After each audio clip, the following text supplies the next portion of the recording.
Welcome to the Rules Committee. It's good to see you. Good to see you again. One thing I do think I want to correct is that Chairman Thompson and Vice Chair Cheney never said that the purpose of this was to bring criminal referrals, that the purpose of the investigation was the purpose of the investigation is to get to the truth of the causes and the events constituting the attack on Congress and on the Capitol.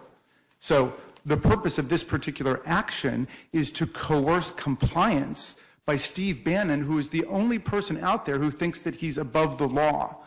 Now, but by all means, you can respond to that. I would suggest using a phrase Mr. Bannon uses quite frequently, catch the signal, not the noise. The signal in the testimony from Chair Thompson and Ms. Cheney referenced criminal contempt and Mr. McCarthy's especially active efforts to block the committee. So I think that the signal they are sending is that that's the direction they want to go.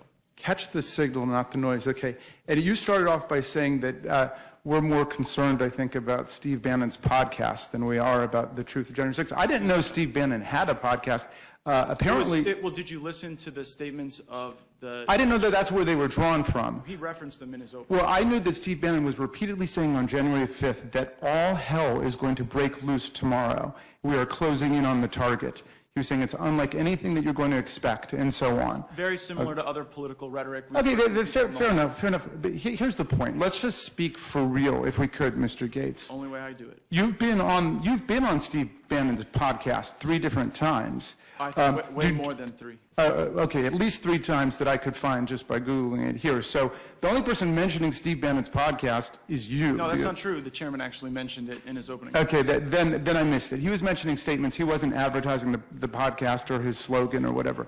But here's the question I want to ask you. Let's just start with basics.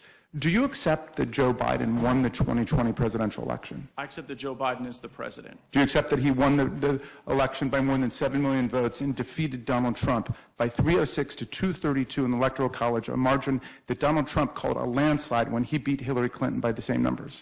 I think that our election was uniquely polluted by these indiscriminate mail-in ballots. I think that this was the first time in America's history where the mailbox beat the ballot box. Do you think there's any evidence that there was electoral corruption or fraud that materially altered the outcome of the presidential election, and where is that evidence?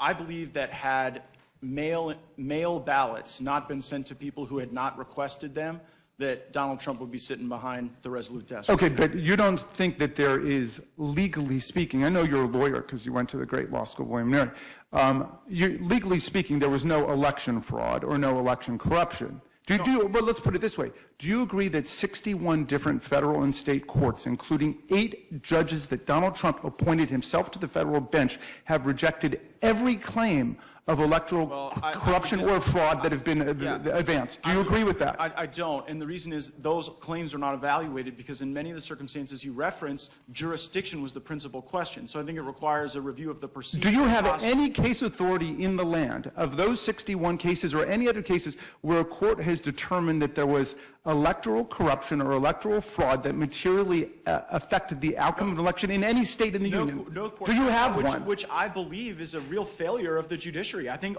the Article III courts failed our country by not exercising more jurisdiction over those questions. Now, there's a difference in whether or not fraud existed and whether or not there's an adequate remedy, and I think also a number of those cases were kicked on remedies. No court has said that fraud existed, and so there's no remedy because there's no violation, Mr. Gaetz. Right, but you cannot. There's no violation, there's no fraud. That there was no fraud if they didn't take up the question and review the facts on jurisdiction or remedy. You know what? That might work on Steve Bannon's podcast, but that's not going to work in the Rules Committee of the United States House of Representatives. I'm sorry, Mr. Gaetz, forgive me. I've got some serious questions to ask you.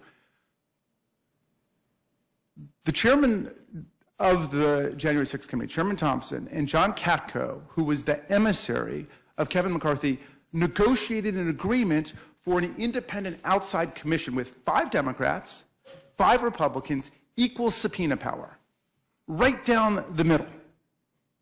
And yet Donald Trump decided he didn't like it because he doesn't want anybody investigating January the 6th. So he turned against it, and then the Republican leadership flipped over and turned against it. I think you voted against that commission. Why did you vote against that commission? For many of the reasons that I've discussed today, that the focus on January 6th, the So you don't want to know? is unwarranted. You don't want to know anymore? Look, I think we have. Okay, let me ask you about that. We have a process in Article 3 where the courts get to determine those issues. If the United States government brings charges, people can resolve those in the courts. You don't want to know. That's not okay with you guys because you want to politicize it because you. I know you too well for this. You don't want to know the answer. You don't want to know. You guys don't have an answer. So let me, The issues Mr. affecting Gaetz, let me ask you. Let me ask you a serious question. The stenographer is trying to take people's words down, and she can't if everybody talks over each other, so. Our apologies You have to the yeah, stenographer. okay, We're going to thank do you. it civilly like two lawyers, okay? Mr. Gaetz, let me ask you this. Let's say that the exact same attack had taken place. Let's assume 145 of our officers were beaten in the face with baseball bats, steel pipes, Confederate battle flags, etc. Let's say they interrupted the counting of electoral college votes for the first time in American history for 4 or 5 hours. Let's say marauders, insurrectionists came into our building and chanted for hanging Vice President Mike Pence. But let's just change the hypothetical. This one element, Mr. Gaetz. Let's say it wasn't the Proud Boys. Let's say it wasn't the Oath Keepers. Let's say it wasn't the 3%ers. Let's say it wasn't the Aryan Nations. Let's say it was Al-Qaeda or ISIS.